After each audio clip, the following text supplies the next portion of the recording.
Steps and templates of a study design.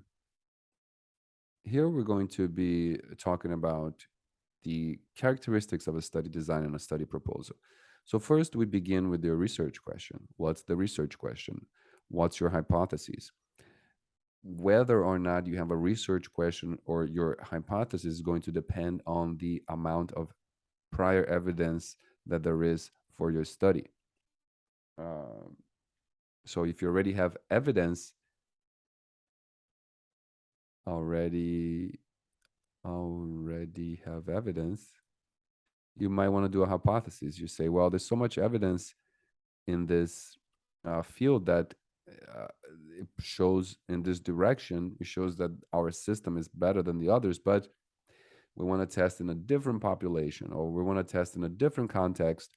So you make your hypothesis based on this prior evidence. Also, if you have a hypothesis, this is related to quantitative statistical studies and the hypotheses testing that we have seen and have shown to you before. So those are the kind of the two characteristics of whether or not you're going to have a hypothesis or just a general research question. And for qualitative research, often we're going to have a research question, but we're focused on quantitative research here. So we might want to think of hypotheses. So for example, a general research question, qualitative research question would be how do people think about our new information system? How do people think about our new information system? General, potentially qualitative research question.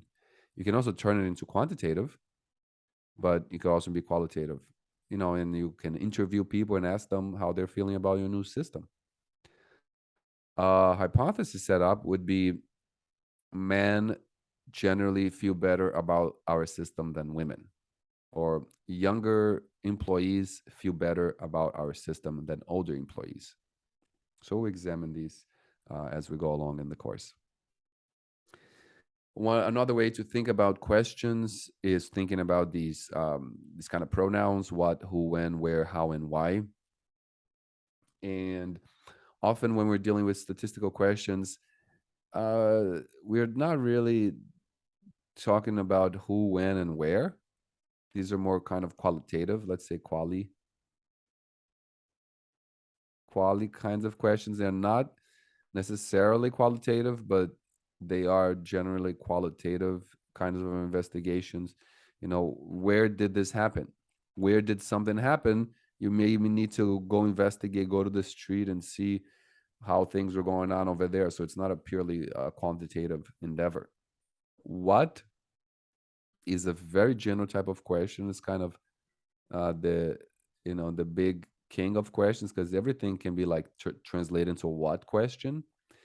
What is the cause of this? What is the place that they were at? What are the mechanisms? Kind of goes to how is often involved with mechanisms, and this can also have a qualitative and quantitative approach. As I was saying, how are people feeling about the system, or how are the attributes impacting our outcome of interest? So, and why is a very general, and of course this is related to causal. How is also related to causal uh, data. But note that you may need to kind of translate your question from these general ways that you may initially frame them to something that you can operationalize and actually conduct in a statistical test. So, for example, when we have a research questions that you may see or you may work with, maybe something: does smoking cause cancer? So we don't even talk about does and is. So maybe we should add also here plus. There's does or do. Do, does this, do that, or is, are. So I'm sure you can probably translate something of these to what, but The questions can be in these other forms too. Do, does, is, are. So does smoking cause cancer? You could also write, what is this impact of smoking on cancer? Or how much does smoking cause cancer? What is the evidence that smoking causes cancer, and so on. So don't focus too much on the specific words, and try to understand the concept. What factors impact cancer? Maybe not just smoking, but there's vegetable consumption, exercise, and so on. Are there significant differences in pay between genders? So a kind of more simple, direct question, significant in the way we actually use it in hypothesis testing, that the kind we have already observed. Are there significant differences in pay between genders? These are more general, right? General, and more specific.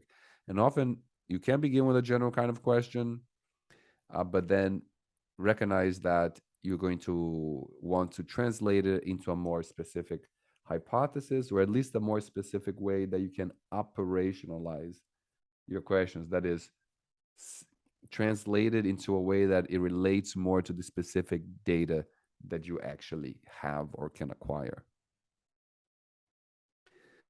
Another major answer or question that you need is, what is your observational unit? Are you looking at people? Are you looking at countries? Are you looking at objects? What is the observational unit? And also, maybe you can call it like, the subunit.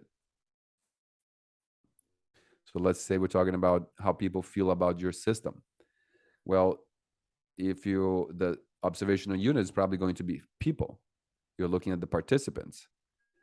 How many, and you may want to inquire just not one participant. You're not just concerned about how Mike is concerned, thinking about your system. You want to know how people in general are thinking about your system. Many people, many employees. But also, you may need to measure other things. And the subunit maybe is really just the attributes.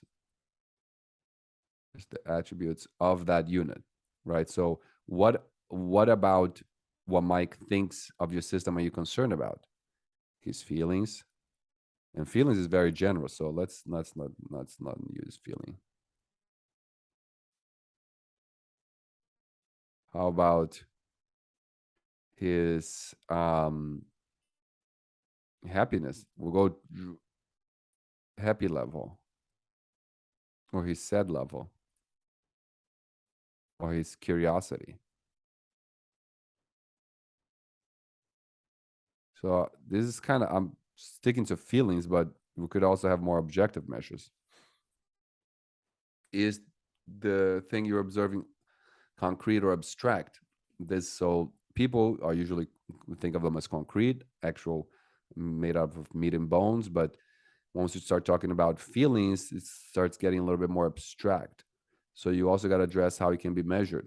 So this has to do with what are the attributes, and also, as we've talked about, what are the values, or how are you thinking about the values or the type of the attributes. So is it categorical? Categorical or numeric, right? The big ones, statistics. So maybe happy level. Happy is pretty abstract, but you can maybe make a level. Very happy, you make it into ordinal. Very happy, to somewhat happy, one, neither happy, not, or not happy, zero, and so on. Curiosity, you can turn that into a number potentially, and so on. Very curious, not so curious, and so on. We've also talked about a little bit about this. So types of studies, two major ones are observational versus experimental. So observational studies are interviews, surveys, collection of blood samples, counting of events in the world. Much of the data that you're going to find online, if you're just looking for data that is freely available to do some statistical exercise and so on, they're going to be just observational data. And then the other major type of study is the experimental. which involves this separation of people into treatment groups and control groups, and one receives an intervention or a thing that you're trying to see that is causing something else. And this is really good way to identify the impact of one thing on another, but it's very complicated, it's and difficult to do, and expensive, and so on.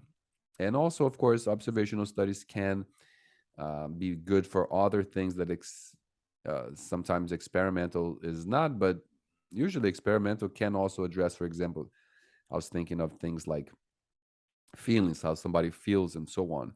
So you can study feelings and even the more abstract phenomena with experimental studies. However, they are difficult to do, and observational studies can at least give us some initial indication of the things we're interested in. We're going to continue on this thread here in this lecture, but I'm just going to pause for now and continue on the next video.